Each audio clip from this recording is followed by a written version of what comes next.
Bharatiya Janata party NDA गठबंधन एक परिवार की पार्टी नहीं है, एक व्यक्ति की पार्टी नहीं है।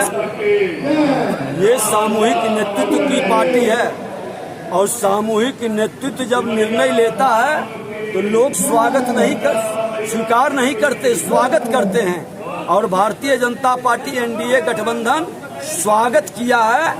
एनडीए गठबंधन नए नौजवानों को बेहतर सेवा करने का और अनुभवी लोगों के मार्गदर्शन में विकसित बिहार, विकसित भारत बनाने के सपना को साकार कर रहे हैं।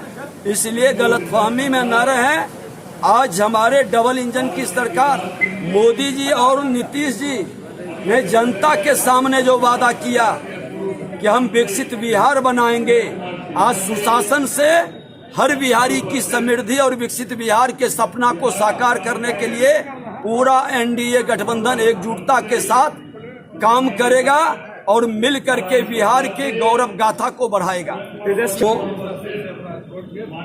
कि किसके पाठशाला से कौन पढ़े हैं मैं नहीं जानता। मैं इस माँ भारती के जिस धरती को माता मानता हूँ, उस धरती पर पले बढ़े हैं, वही सरकारी विद्यालय था।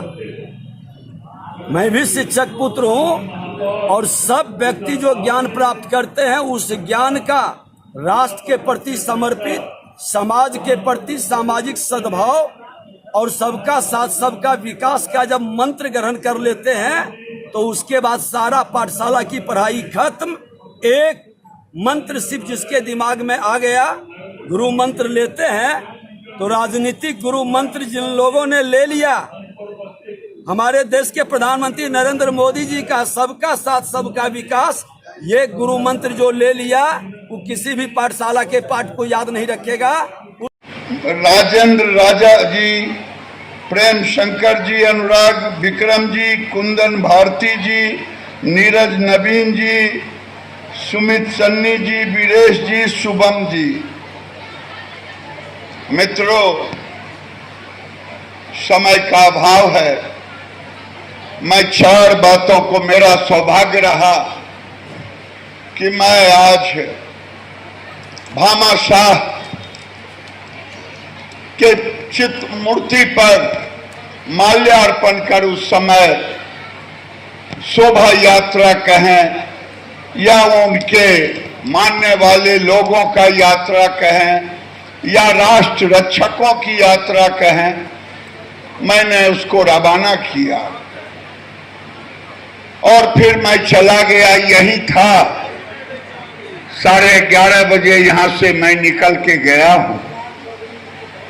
माननीय प्रदेश अध्यक्ष जी बेगूसराय आए और हम लोग उनका स्वागत में वहां खड़े ना रहे सिमरिया में, ये उचित तो होता नहीं। क्या आप लोग बताइए, उचित होता? नहीं। तो वही सम्मान में हम गए थे। मैं 2 बात कहूंगा। आज भामाशाह जी की जीवनी क्यों पढ़ाया जा रहा है? इसलिए कि कांग्रेस की शासन ने, आजादी के बाद नेहरू ने भारत के उन तमाम मनीषियों को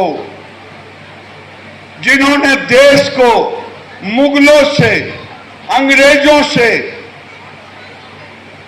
छुटकारा दिलाया, लड़ाई लड़ी, उनके जीवनी को हमारे बच्चों की पढ़ाई कोर्स में से निकाल दिया। आज अगर भामाशाह होते तो भामाशाह क्या करते? आज कौन महाराणा प्रताप होते? आज भी महाराणा प्रताप हैं और आज भी भामाशाह हैं। महाराणा प्रताप, आज मैं भी उन्हीं बातों को दोहराना चाहूंगा। आज जो समाज में विकृति आई है, उस समय भी राष्ट्र की रक्षा के लिए भामाशाह जी ने महाराणा प्रताप को मदद की, पूरी संपत्ति दे दी राष्ट्र की रक्षा के लिए। भामाशाह को कोई भुला नहीं सकता, चाहे कितनी भी बातें हो जाए। अलग बात है कि आज भामाशाह को पूरा राजस्थान कहता है मेरा है, हरियाणा कहता है मेरे हैं, जैन धर्म के लोग कहते हैं मेरे हैं, और हम कहते हैं कि मेरे हैं। भामाशाह ने ऐसी कृति की, अगर कर्ण का नाम दानवीर में है तो आज के मॉडर्न इतिहास में भामाशाह को भी दानवीर ही कहा जाएगा। लेकिन मैं एक चीज पूछता हूं, उस समय भामाशाह को महाराणा प्रताप को मदद करना पड़ा। आज जो समाज के अंदर विघटनकारी तत्व हो गए हैं, विघटनकारी तत्व जब मैं बोलता हूं, आज बंगाल में बांग्लादेश की बात क्यों करना पड़ा?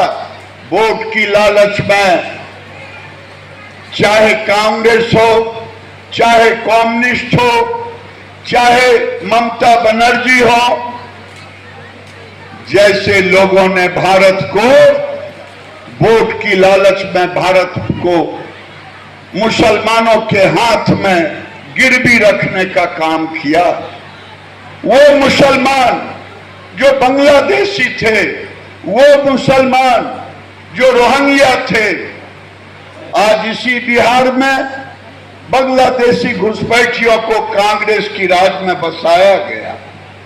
आज अगर भामाशाह होते तो भारत की इस अखंडता के लिए खतरा हुए घुसपैठियों के खिलाफ भामाशाह खोल देते अपनी झोली।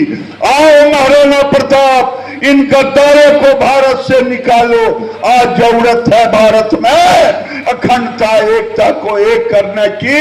यही अपील मैं करूंगा कि आप सब एक हो और नए परिस्थितियों में भामाशाह बन करके, महाराणा प्रताप बन करके भारत की एकता अखंडता को, जिसके लिए महाराणा प्रताप को भामाशाह ने मदद किया, आज परिस्थितियां बदल गई है। मेरी बात हो सकता है कई पत्रकारों को अच्छा नहीं लगेगा, मैं जानता हूं कई पत्रकारों को अच्छा नहीं लगेगा, क्योंकि बहुत लोगों का आइडियोलॉजी पे चलते हैं। वो आइडियोलॉजी भामाशाह की आइडियोलॉजी नहीं है, वो आइडियोलॉजी महाराणा प्रताप की नहीं है, वो आइडियोलॉजी कहीं विदेशों की आइडियोलॉजी, वो आइडियोलॉजी गजवाए हिंद की है, वो आइडियोलॉजी भारत को तोड़ने वाली है। लेकिन जब तक भामाशाह के वंशज हैं और महाराणा प्रताप के लोग हैं, उनके रास्ते पर चलने वाले हैं, भारत की अखंडता को कोई तोड़ नहीं सकता, तोड़ नहीं सकता। बहुत बहुत धन्यवाद। अब हमारे प्रदेश से आए और अपनी बात को रखें सीता साहू जी।